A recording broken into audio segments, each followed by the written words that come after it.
Kváka, když do plotuchu si děláka pika, káká na žáby a na mejdan je láka. Na těstě velký mejdan, že jí ulíčák. U tří louží, tam já chtěl bych být, aspoň 2-3 žáby vedle sebe mít.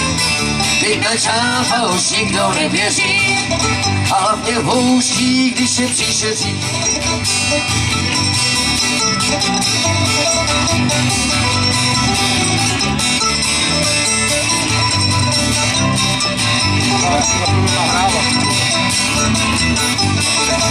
Ke třem lůží není cesta žádná, ach pro pána Jána, jak tam trefit má.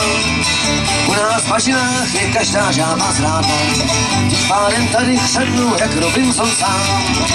U tří lůží, tam já chtěl být, aspoň 2-3 žáby vedle sebe mít. Jedna čápa už nikdo nevěří, hlavně v houští, když je příšeří.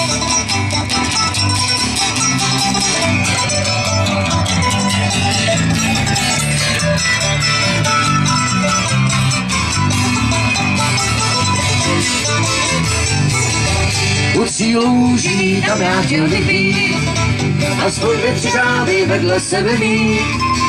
Jedna čápa už nikdo nevěří, hlavně v houští, když je příšeří.